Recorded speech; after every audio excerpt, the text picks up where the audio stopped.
dar continuidade nos estudos no Evangelho segundo Lucas. Vamos abrir comigo lá em Lucas capítulo 19. Lucas capítulo 19. A porção que nos foi dada pela graça de Deus está dos versículos 28 ao versículo 40. Dos versículos 28 ao versículo 40. A palavra de Deus diz assim: E dito isto, prosseguia Jesus subindo para Jerusalém. Ora, aconteceu que ao aproximar-se de Betfagé e de Betânia, junto ao Monte das Oliveiras, enviou 2 de seus discípulos, dizendo-lhes: Ide à aldeia fronteira, e ali, ao entrardes, achareis preso um jumentinho que jamais homem algum montou. Soltai-o e trazei-o. Se alguém vos perguntar, por que o soltais? Respondereis assim: porque o Senhor precisa dele. E indo os que foram mandados, acharam segundo lhes dissera Jesus. Quando eles estavam soltando o jumentinho, seus donos lhe disseram: por que o soltais? Responderam: porque o Senhor precisa dele. Então o trouxeram e, pondo as suas vestes sobre ele, ajudaram Jesus a montar. Indo ele, estendiam no caminho as suas vestes, e quando se aproximava da descida do Monte das Oliveiras, toda a multidão dos discípulos passou, jubilosa, a louvar a Deus em alta voz por todos os milagres que tinham visto, dizendo: bendito é o Rei que vem em nome do Senhor. Paz no céu e glória nas maiores alturas. Ora, alguns dos fariseus lhe disseram em meio à multidão: Mestre, repreende os teus discípulos. Mas ele lhes respondeu: asseguro-vos que se eles se calarem, as próprias pedras clamarão. Pai amado, essa é a tua santa palavra, Senhor. Que o Espírito Santo ilumine o texto sagrado para edificação e exortação da sua igreja, Pai. E nós oramos no nome do teu Filho amado Jesus. Amém. Nós temos caminhado no ministério de Jesus, antes de sua morte e ressurreição, seu ministério terreno. E Jesus, ele segue subindo para Jerusalém. Isso se dá desde do capítulo 9, versículo 51. Não precisa abrir. Mas ali nós vemos que a palavra diz: manifestou no seu semblante a intrépida resolução de ir para Jerusalém. Então aqui é uma última etapa de uma longa jornada que teve início lá no capítulo 9. Jesus focado, indo para Jerusalém. E aqui, esse episódio que nós lemos aqui na leitura inicial, ele é popularmente conhecido no meio da cristandade, no meio religioso, como Domingo de Ramos, que é a entrada triunfal de Jesus em Jerusalém. E aqui nós vemos a preparação da profecia, de mais uma das profecias que se cumpriram no Messias, que se cumpriram em Jesus. Então aqui é mais um episódio onde cumpria-se uma agenda estabelecida na eternidade. Não há nada de improvisação e nem surpresa. E no dia também que vocês estão aqui também para montar no touro ali, né? O Espírito Santo nos deu esse texto, que Jesus montando em um jumentinho. Profético, hein? E eu creio que o Espírito Santo quer falar alguma coisa com a gente nesse sentido. As coisas não são à toa. E depois a gente vai avaliar o desempenho dos irmãos lá, viu? Então, primeiro Jesus aqui, ele demonstra a sua onisciência. Ele sabia onde estava o jumento. Ele sabia onde estava aquele jumentinho. Ele demonstra também a sua autoridade. Vamos ler de novo o versículo 30 e o versículo 31. Lucas capítulo 19. Jesus demonstrando aqui também a sua autoridade, ordenando para que trouxessem aquele animal. Dizendo-lhes: ide à aldeia fronteira, e ali, ao entrardes, achareis preso um jumentinho que jamais homem algum montou. Soltai-o e trazei-o. Se alguém vos perguntar por que o soltais, respondereis assim: porque o Senhor precisa dele. O que a palavra de Deus nos mostra em relação aos líderes religiosos, aos pseudo-mestres da lei, sobre a rejeição que eles tinham em relação à verdade que Jesus era o Cristo, era o Filho de Deus enviado para essa terra? Vamos abrir comigo agora no Evangelho de João, capítulo 5.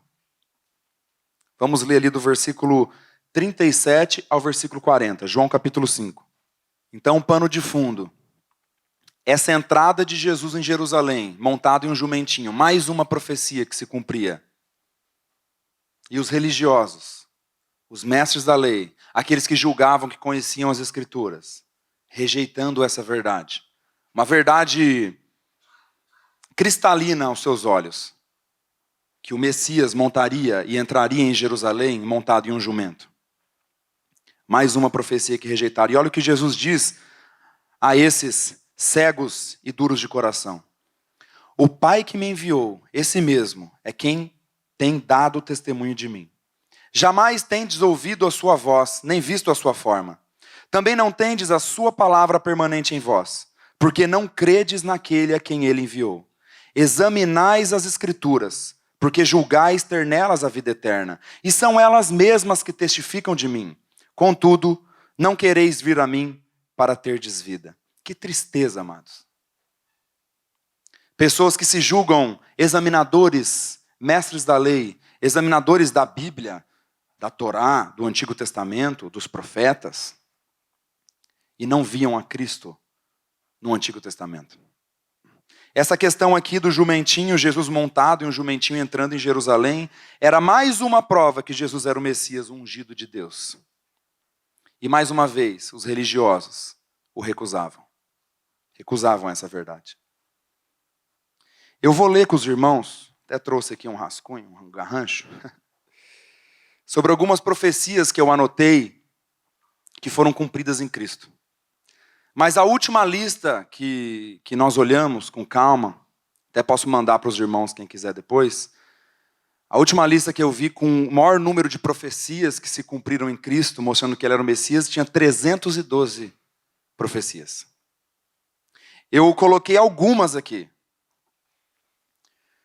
O Messias seria da tribo de Judá, isso foi profetizado em Gênesis capítulo 4, e isso aconteceu em Lucas, isso se cumpriu em Lucas capítulo 3. O Messias nasceria de uma virgem, Isaías capítulo 7, se cumpriu em Mateus capítulo 1. O Messias seria da família de Davi, descendente de Davi, Isaías capítulo 9, cumprimento, Mateus capítulo 1 também. Ele seria chamado Filho de Deus, chamado Filho por Deus, pelo Pai. Salmo 2, cumprimento, Mateus capítulo 3. Muitos o recusariam, Isaías 53 também, João capítulo 12 foi o cumprimento. Ele seria traído por um amigo chegado, Salmo 41. Cumprimento, João capítulo 13, com Judas. Ele seria traído por 30 moedas de prata, Judas também, isso está lá em Zacarias capítulo 11, e foi cumprido em Mateus capítulo 26.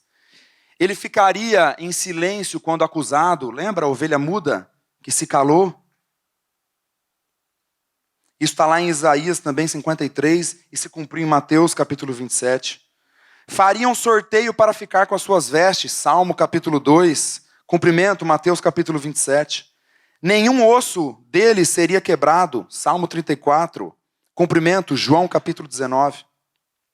Ele seria sepultado e enterrado com os ricos, Isaías 53, cumprimento, Mateus capítulo 27. Ele seria ressuscitado por Deus, Salmo 16, cumprimento, Atos capítulo 2.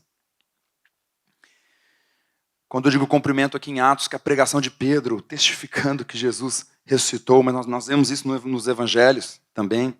Eu faço a citação aqui, mas esse cumprimento tem vários textos. Iria para o céu, ficar à destra de Deus. Salmo capítulo 110, cumprimento, Atos capítulo 7. E como eu disse aqui nós citamos umas 10 ou 11 profecias que foram anunciadas e cumpridas na palavra de Deus.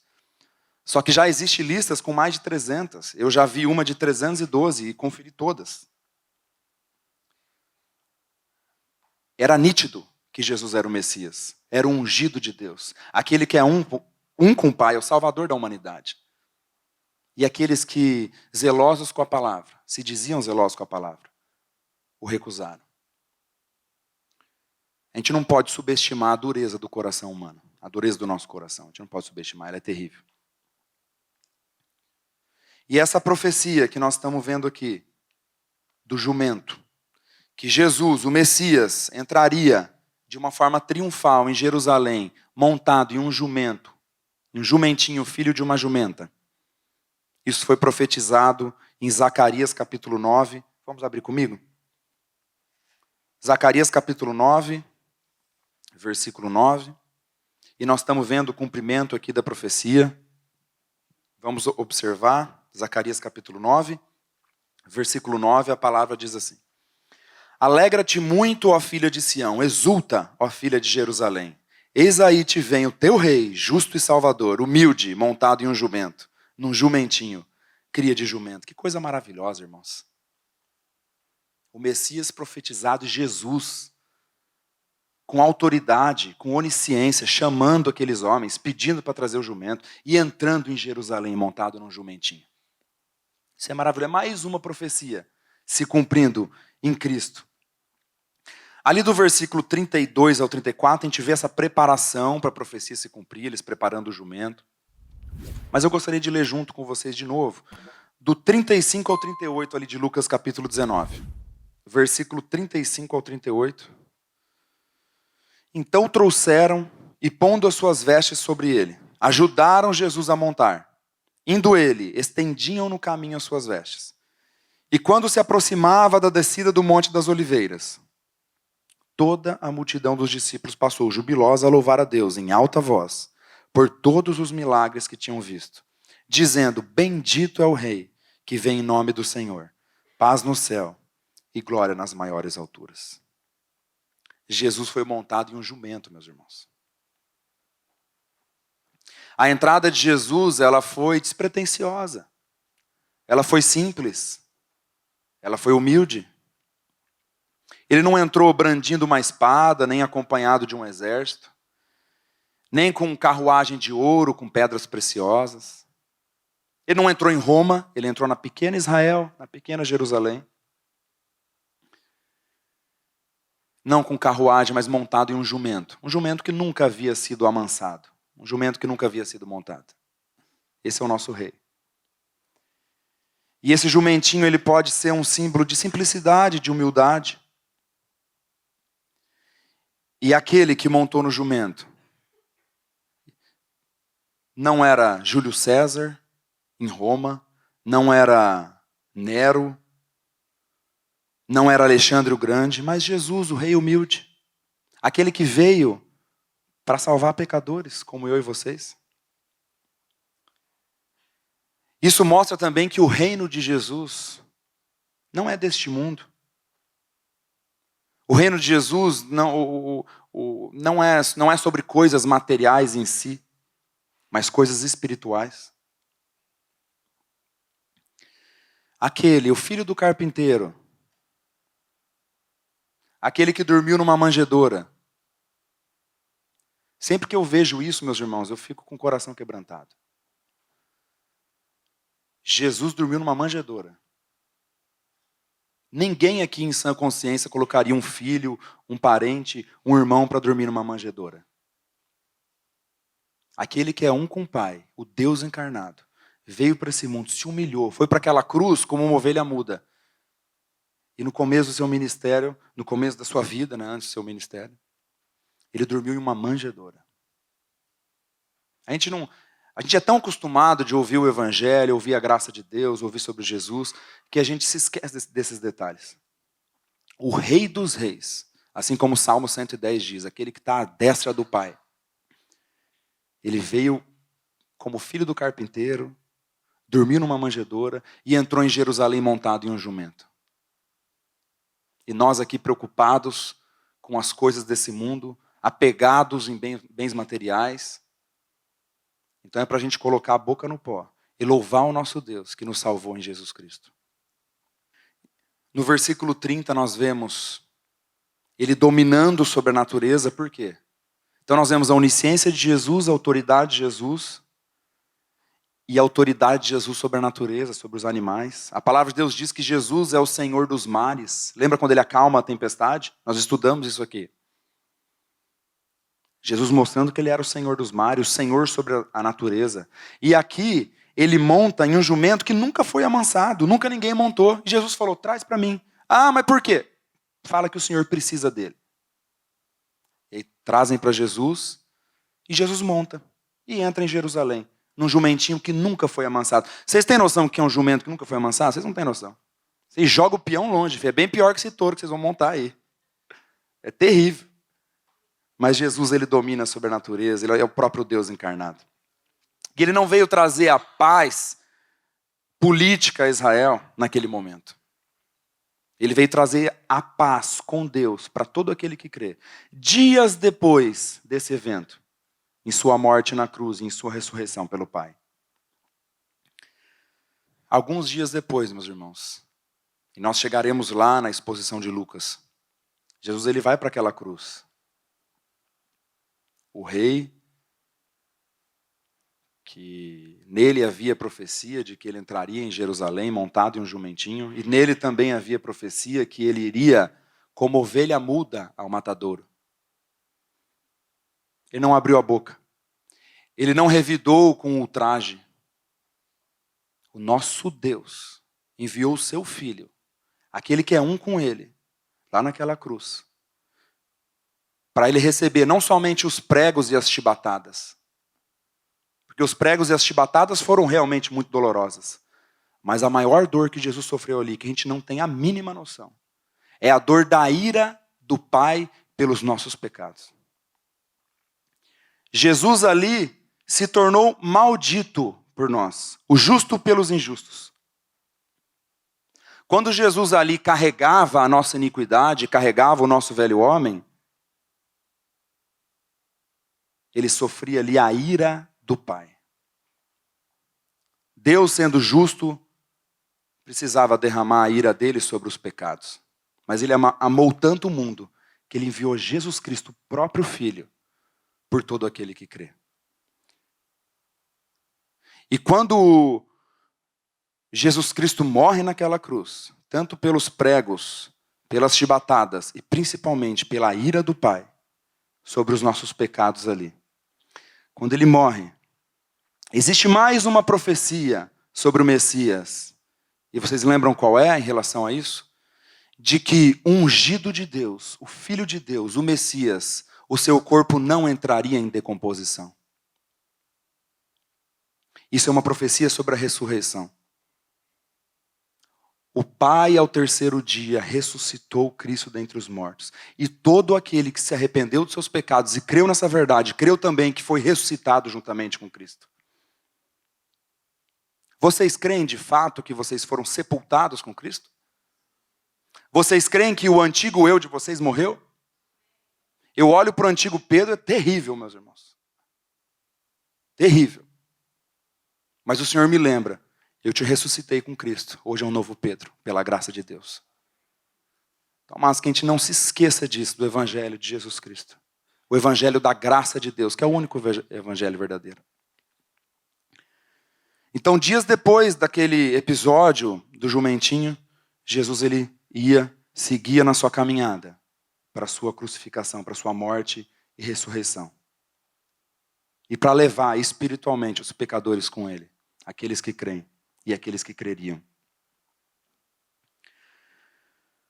A gente vê aqui a multidão estendendo as vestes, no versículo 36. Isso aqui é um ato de reverência. Então muitos ali estavam entendendo que ele de fato era o enviado de Deus.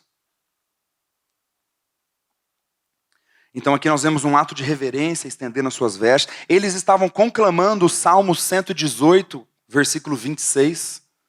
Bendito é o rei que vem em nome do Senhor. Eles estavam conclamando aquele salmo. Capítulo 118, versículo 26. E é interessante que quando nós olhamos os textos paralelos dessa narrativa, que está em Mateus capítulo 21 e Marcos capítulo 11, nós vemos que nos outros evangelhos tem o termo Hosana. Bendito é o rei que vem em nome do Senhor, Hosana nas alturas. E o termo ali, Hosana, tanto no latim quanto no hebraico, é salvação, é salva-nos. Então a multidão ali, muitos, pela graça de Deus, conclamavam o Salmo 118 e diziam, esse é o Salvador da humanidade. Mas quando a gente olha para a narrativa do ministério de Jesus alguns dias depois, essa mesma multidão, então claro que o Senhor trata com as pessoas individualmente. Nós não sabemos aqueles que eram só da boca para fora, aqueles que de fato creram. Mas nós vemos a mesma multidão que é dita nos evangelhos, dizendo: crucifica-o. Dias anteriores, conclamando o Salmo 118, bendito é o rei que vem em nome do Senhor, hosana nas alturas. E alguns dias depois, crucifica-o. Aquele que está de pé, cuidado para que não caia. O Senhor persevera aqueles que são seus. Mas o Senhor nos chama à vigilância. Pela graça de Deus, pela vida de Cristo que há em nós. A gente olha para essa multidão, feliz da vida com Jesus na entrada triunfal dele em Jerusalém. E dias depois, sumiram todo mundo e mandando crucificar Jesus. Misericórdia de mim. Misericórdia de nós, meus irmãos. Que o Senhor nos persevere pela sua graça. Como sempre nós vemos no ministério de Jesus, no relato dos evangelhos, a resistência farisaica, a resistência religiosa. Eu vou ler de novo o versículo 39 e 40 de Lucas capítulo 19. Ora, alguns dos fariseus lhe disseram em meio à multidão: Mestre, repreende os teus discípulos. Mas ele lhe respondeu: asseguro-vos que se eles se calarem, as próprias pedras clamarão. Então nós vemos essa resistência humanista, religiosa. Eles que agiam como jumentos amarrados. Jumentos que estavam presos na cegueira da religião ou na libertinagem do velho homem. Não viam Jesus como Messias, estavam com o coração endurecido, rejeitavam o Senhor. E eles não queriam que os outros confessassem a Cristo. Não basta eles não confessarem, eles não querem que os outros confessem também. E aí quando Jesus diz, não adianta, se eles se calarem, as pedras clamarão. O que Jesus está mostrando aqui? A sua soberania. Vocês querem calar as pessoas que estão confessando o meu nome? Se eles se calarem, se vocês conseguirem, as pedras vão clamar que Jesus Cristo é o Senhor dos senhores e o Rei dos reis. Quando nós olhamos lá em Abacuque, capítulo 2, nós vemos também essa palavra de juízo. Abacuque, capítulo 2, versículo 11. Nós vemos essa palavra de juízo, falando essa questão das pedras clamando. É uma palavra de juízo do Senhor para aqueles que são rebeldes. Então aqui, mais uma vez, Jesus ele profere uma palavra de juízo para aqueles endurecidos de coração. Não adiantava os esforços deles.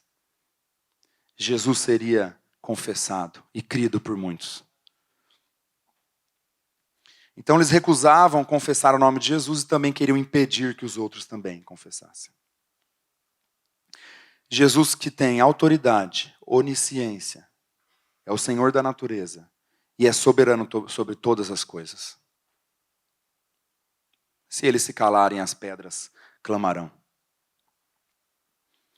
Esses fariseus, esses religiosos, eles não celebraram os milagres de Jesus e eram contrários ao evangelho da graça. Totalmente contrários ao evangelho da graça de Deus. E até hoje, isso tem acontecido. Muitos, não são poucos, meus irmãos, muitos são contrários ao evangelho da graça de Deus.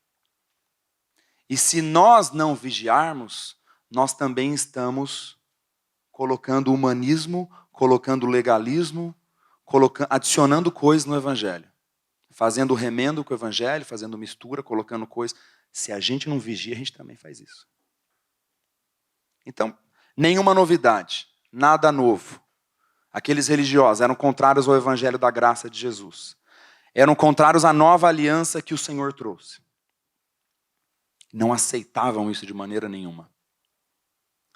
E nós devemos ter muito cuidado, amados. Muito cuidado. Nós cremos na salvação pela graça de Deus, mediante a fé. Isso não vem de vós, é dom de Deus. Nós pregamos a santificação, nós pregamos a vida ressurreta, a vida de Cristo, que é uma vida que persevera pela graça de Deus. Mas nós não pregamos um evangelho misturado, um evangelho em que há humanismo no meio. Isso é muito cuidado, é muito sutil, principalmente no meio dos jovens também. Nós, como não temos, vamos colocar como jovem também, então só tem 33. Como nós não temos tanta maturidade, não somos ainda tão experimentados no caminhar, nós também nos cedemos a isso. Então que o Senhor nos livre disso, amados. É o evangelho da graça de Deus, o único e verdadeiro evangelho. Então, se você resiste ainda no seu coração a esse evangelho, a esse chamado, o chamado de Jesus, talvez você viva ainda como um jumentinho amarrado, preso. Mas vamos olhar para essa narrativa. Jesus diz, eu preciso dele, eu quero usar ele para a minha glória. E o jumentinho estava lá, nunca foi amansado, rebelde. Então a nossa oração é que o Espírito Santo de Deus, ele venha com poder para quebrar o coração. Achei que era um bicho. Ó, Satanás é astuto, né? Vocês estão vendo. Miséria, achei que tinha engolido um mosquito. Mas até me perdi aqui. Mas Satanás, ele é astuto mesmo. Então, se você ainda rejeita esse evangelho da graça, se você ainda é resistente no seu coração, olhe para o Senhor Jesus. Olhe para a graça de Deus, que salva pecadores dos piores que tem. Dos mais terríveis. Aqueles que você fala assim, esse aí não tem jeito, rapaz. Esse aí já era. O Senhor Jesus salva pecadores. Jesus, ele chamou um jumento para ser usado por ele. Ah, mas por que Jesus quer o jumento? Você viu a resposta de Jesus 2 vezes? Avisa que é porque o Senhor precisa dele. E nós sabemos, amados, que Deus não precisa de nós. Mas pela graça também, ele nos faz participantes do seu reino. E o Senhor quer te usar. O Senhor quer nos usar. E muitas vezes nós estamos presos, amarrados, desamansados como aquele jumento. Para a gente pensar um pouquinho sobre isso.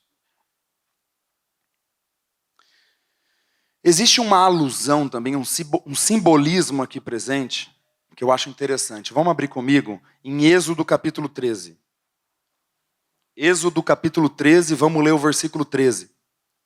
Diz assim: porém, todo primogênito da jumenta resgatarás com cordeiro. Se o não resgatares, será desnucado, será morto. Mas todo primogênito do homem entre teus filhos resgatarás. Então aqui nós vemos um mandamento onde o resgate de um jumentinho era feito por um cordeiro. E se não fosse feito, ele seria desnucado, ele seria morto. Talvez aqueles donos daquele jumentinho conheciam esse texto. E pensaram, eles vão tirar o jumentinho daqui com o cordeiro. E existe um simbolismo aqui presente, uma alusão, creio eu, amados, que aquele jumentinho morreria se não fosse resgatado por Jesus, se não fosse resgatado pelo Cordeiro de Deus que tira o pecado do mundo. Então ele não seria resgatado naquele caso por um cordeiro, um animal mesmo, mas pelo Santo Cordeiro de Deus que tira o pecado do mundo.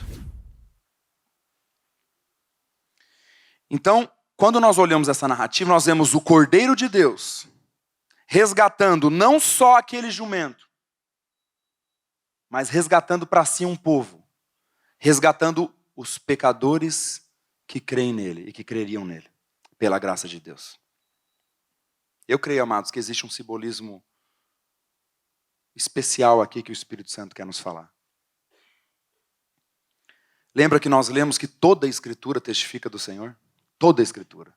Vocês julgam ter a vida eterna nas Escrituras, mas elas falam de mim e vocês não querem.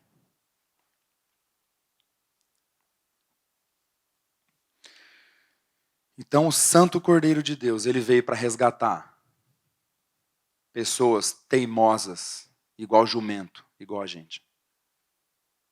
Nós éramos teimosos como jumentos, e ainda somos. Mas o Senhor trabalha conosco agora, pela graça de Deus. Eu até fiquei pensando nessa história e eu fico imaginando assim esse jumentinho, claro que é uma alegoria aqui, irmãos, é uma alusão, um simbolismo. Esse jumentinho chegando para a mãe dele, porque a palavra fala que teria que ser um filho de uma jumenta, e chegando assim, mãe, cheguei em Jerusalém?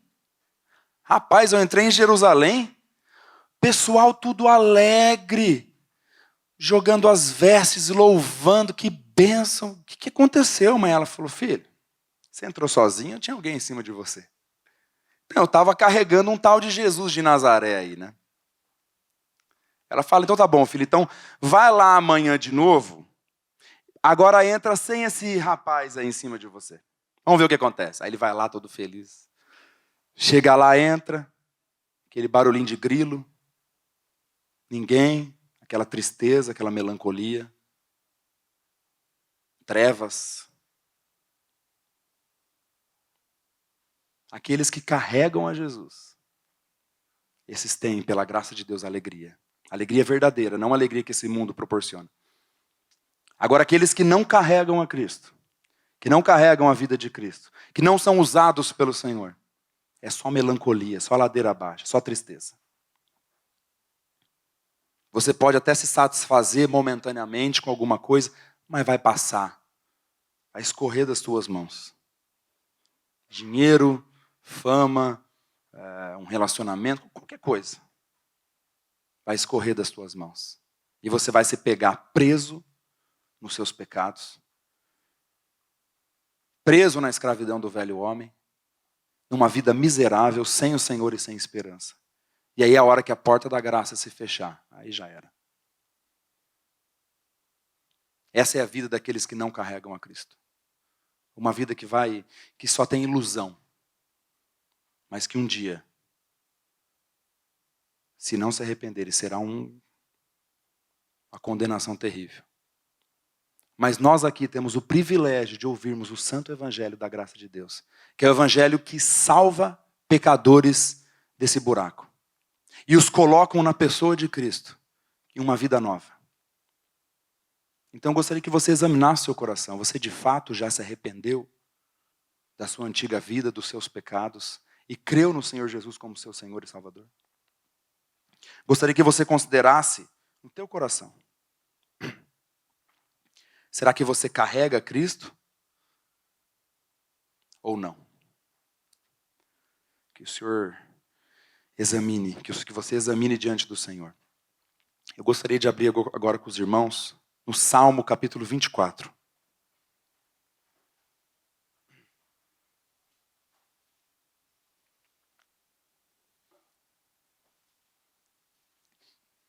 Salmo capítulo 24. Nós vamos ler primeiramente o versículo 3 e o versículo 4.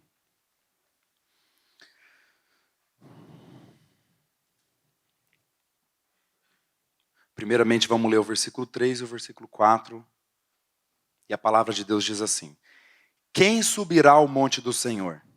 Quem há de permanecer no seu santo lugar? O que é limpo de mãos e puro de coração, que não entrega a sua alma à falsidade, nem jura dolosamente. Quem poderá, amados? Quem subirá ao monte do Senhor? Quem que é limpo de mãos e puro de coração? Somente Ele. Nós não temos condições de ver a face de Deus sem sermos consumidos. Quem hoje, antes de ter um corpo glorificado, poderá subir ao monte do Senhor? Som do teu coração, você é limpo de mãos e puro de coração? Você não é, você é podre, assim como eu sou. Podre. Pensamentos terríveis. Mas pela graça de Deus, o Senhor trocou a nossa vida.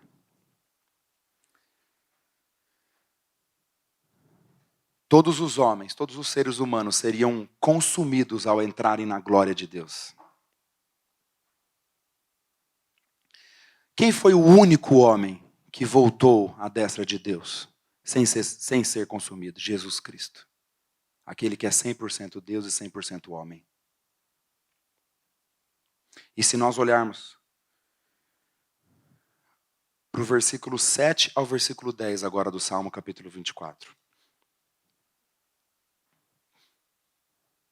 Jesus que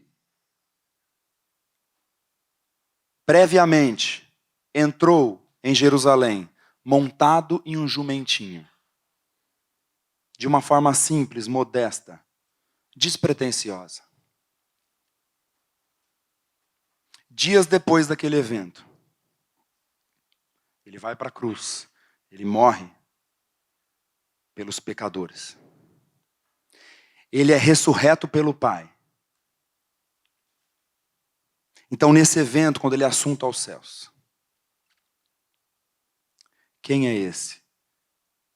Quem é esse que pode entrar nos portais eternos sem ser consumido?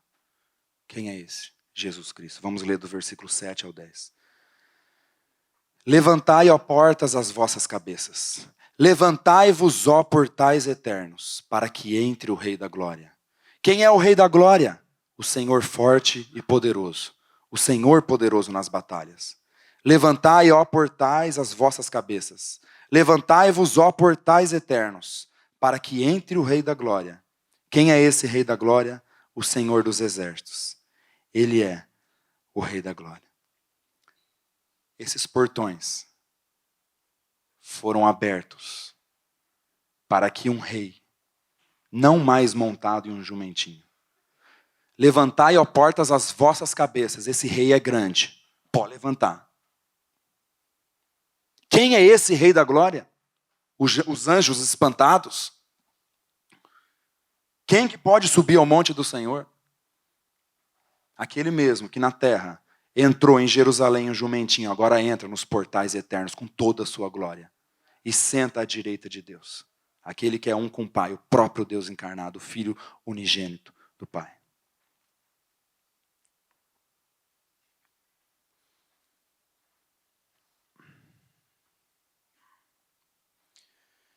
Eu até escrevi um devocional sobre essa narrativa do jumentinho de Jesus entrando em Jerusalém.